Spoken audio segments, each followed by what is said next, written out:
नमस्कार. Life with Meera and Parth या आपल्या यूट्यूब चॅनलवर तुम्हा सर्वांचं स्वागत आहे.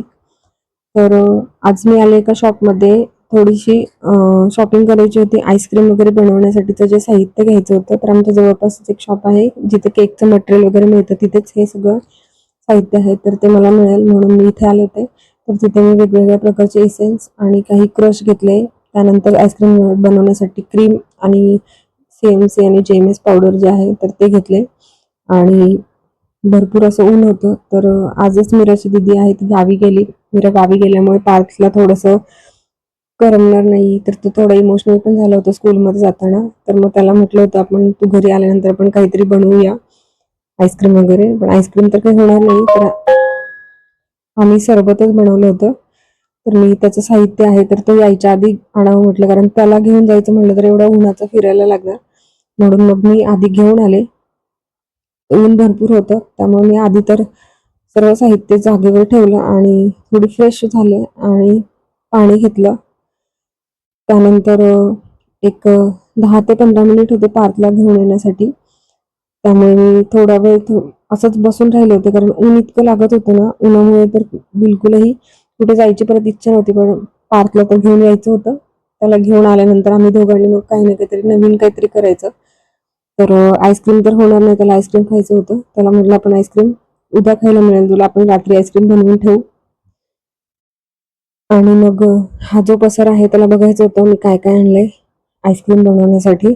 तर त्याने तो सर्व पसारा जो आहे तर तो किचन ओट्यावर पहिला मांडला होता. तो पहिला क्लीन केला, तो सगळं बॅगमध्ये त्या भरून ठेवलं मी कॅरी बॅगमध्ये. आणि त्याच्यानंतर मी आत्ता एक सरबत बनवावं म्हणून थोडीशी एक छोटीशी रेसिपी आहे ती पण शेअर करते मी तुमच्याशी. तर सरबत बनवण्यासाठी जेली बनवायची, तर जेलीचं जे प्रिमिक्स आहे ते ऑलरेडी होतं माझ्याकडे आधीचं मँगो जेलीचं. तर बऱ्यापैकी वेळेला मी अशी प्रिमिक्सची जेली घरच्या घरी बनवते, कारण मुलांना आवडतं असं कधीतरी काहीतरी नवीन वेगळं. तर त्याच्यामध्ये अर्धा लिटर पाण्यामध्ये ते जेलीचे प्रिमिक्सचे पावडर आहेत 2 पॅकेट्स ते मिक्स करायचे आणि गॅसवर ठेवून ते थोडंसं मेल्ट होईपर्यंत आपल्याला मिक्स करायचंय. तर ते होतंय, तर आपल्याला सरबतासाठीची दुसरी प्रिपरेशन आहे, तर दूध आहे. तर थोडंसं दाटसर होईपर्यंत आपल्याला ते उकळायचंय. तर आटवायचं नाहीये, त्याच्यासाठी मी एका वाटीमध्ये थंड दूध घेतलं आणि त्याच्यामध्ये कॉर्नफ्लॉवर आणि मिल्क पावडर आहे तर ती ऍड केली आणि थोडंसं मिक्स करतोय. पार्थची ही मध्ये लुडबुड चालूच असते, कारण त्यालाही हे बनवायचं होतं. तर तो मिक्स करून देतोय तोपर्यंत जेली पण तयार झाली आहे. तर हे जे मोल्ड आहे चॉकलेट बनवण्यासाठी आणलेलं, तर त्याला या शेप्सच्या जेली पण खायच्या होत्या, त्यामुळे याच्यामध्ये आम्ही थोडंसं बॅटर आहे तर ते ऍड केलं. आणि त्यानंतर अलीकडच्या गॅसवर दुधाचं पातेलं आहे ते शिफ्ट केलं. थोडंसं पार्थने मिक्स करताना सांडलं होतं, ते पण क्लीन केलं, कारण व्हिडिओ म्हटलं तर क्लीन करावंच लागतं. आणि व्हिडिओ म्हणण्यापेक्षा लगेचच क्लीन केलं तर ते सुकल्यानंतर त्याचा डाग लवकर निघत नाहीत, ते पुसायलाही त्रास होतो, त्यामुळे लगेचच काढलं ते स्वच्छही राहतं. आणि इथे मला जेली तयार झाली आहे, ती कट करायची. पार्थला मध्ये यायचं होतं, त्याला बघायचे आहे कसं जेली तयार झाली ते, त्यामुळे मी थोडंसं हातात घेतलं व्हिडिओमध्ये दिसण्यासाठी. तर बघू शकता छान अशी जेली तयार झाली आहे.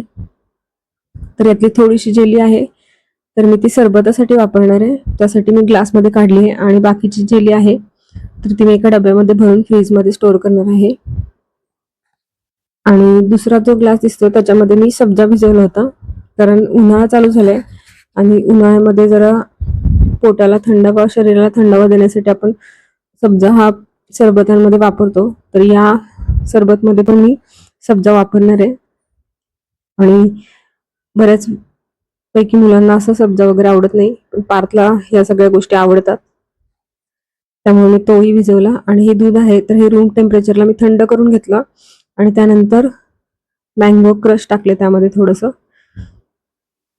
आणि साखर काही टाकली नाही याच्यामध्ये, कारण मँगो क्रश थोडं टाकणार आहे आणि ते गोड असतं आणि खूप जास्त गोड सरबतही आवडत नाही, कारण जेलीही टाकणार आहे तीही गोड आहे, त्यामुळे मी साखर नाही वापरली. पण तुम्हाला जर गोड थोडंसं जास्त आवडत असेल तर तुम्ही साखर याच्यामध्ये ऍड केली तरी चालेल. आणि त्यानंतर क्रश टाकल्यानंतर मिक्स केलं, पण त्याला रंग काही असा मँगोचं फ्लेवर किंवा मँगोचं फील येत नव्हतं, म्हणून मी त्यामध्ये थोडंसं मँगो इमल्शनचे ड्रॉप टाकले. आणि बघू शकता अगदी छान असा रंग आलेला आहे आणि थोडं फ्लेवर पण मँगोचं छान आलेलं आहे. आणि एका ग्लासमध्ये मी खाली सब्जा घेतलेत तळाला. त्यानंतर त्याच्यामध्ये जेली जे चॉकलेट मोल्डमध्ये बनवलेले शेप्सचे वेगवेगळे तर ते टाकले. त्यानंतर सरबत जे बनवलेलं होतं तर ते टाकले. जर अजून थंड हवा असेल तर तुम्ही त्याच्यामध्ये आईस क्यूब पण टाकू शकता, पण मुलांना फार थंड काही द्यायची गरज नाहीये, कारण ते त्यांना त्रासदायक होऊ शकतं आणि एक्झाम पण आहे पारची. त्यामुळे मी याच्यामध्ये आईस क्यूब वगैरे जास्त काही टाकलेलं नाहीये. अगदी साधा सिंपल पद्धतीने हा सरबत आम्ही बनवला, मी आणि पार्थने, आणि आम्ही दोघांनी नंतर बसून तो घेतला. खूप छान आणि टेस्टी झाला होता. तुम्ही ही रेसिपी नक्की करून बघा उन्हाळ्यामध्ये, तर मुलांना तुमच्या फार आवडेल. तर असा एक सिंपल ब्लॉग होता.